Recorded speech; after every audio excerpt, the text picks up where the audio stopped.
everyone, thanks for tuning in to KT Garage. This is part 61 of the SuperHog build project.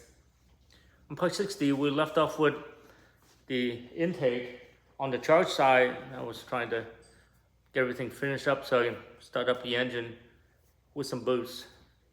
So I'm gonna try to finish up today and then we'll see what else is going on. But I think completing the intake part is gonna take all day. So I'll keep you guys posted throughout the day. Well, I did a bunch of work trying to get everything lined up. You can see that this section right here has been taken off and it is sitting right up there. I made a bunch of changes as far as like cutting the length. And then this section right here, I have to like split somewhere here just to make a little bit of a turn, trying to get to here. Now that bracket in here, I already raised it up. It was like really low. I raised it up and level it, so that's already good to go. So at this point, I'm gonna try to reassemble everything and hopefully it lines up.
Alright guys, I think I'm done with the charge end of the turbo.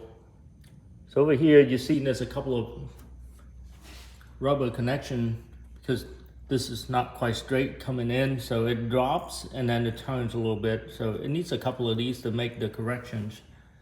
Turns out pretty nice. Everything is hooked up, ready to go.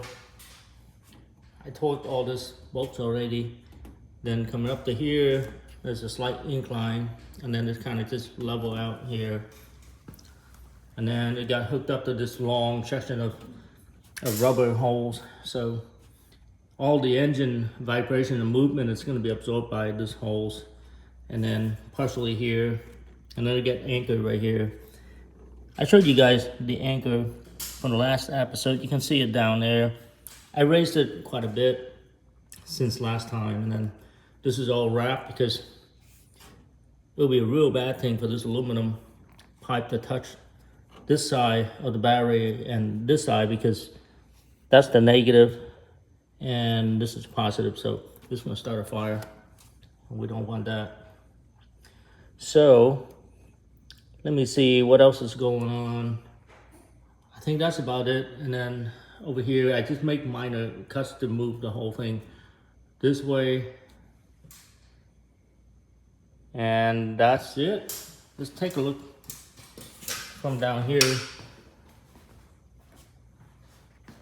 I mean, the engine bay is starting to look real decent now. I'm gonna start up the engine and see how it moves and make sure nothing rub on that side.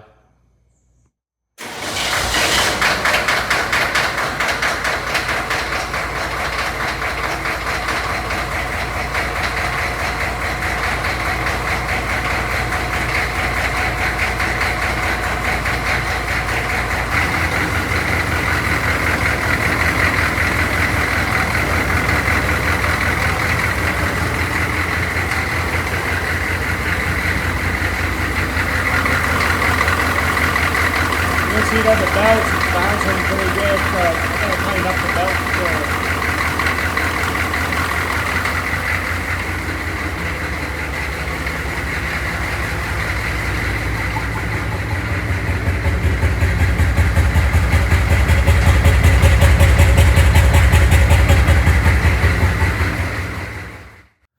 Well guys, I wish I can do more this weekend. It's just way too much going on around the house and things I need to take care of. So this is all I can get done this weekend. Just finish up the charge pipe, which I've done. Start up the engine, and everything looks just fine. Very minimal vibrations with the pipes. I'm happy with that. Now I really can't ref up the engine just yet. You can see the belts are very loose right now. So I gotta go in and crank up that tension a little bit to get a little bit tighter. So next week I'm gonna do that, and then there's a misalignment on the tires. So I gotta correct that before I start driving the truck. So hopefully I get all that done next week and should be able to drive around the block. So it's gonna be a few more weeks before I can start driving the truck, but it's really getting there. Appreciate you guys tuning in to KT Garage. If you like the content, please like and subscribe. Thank you.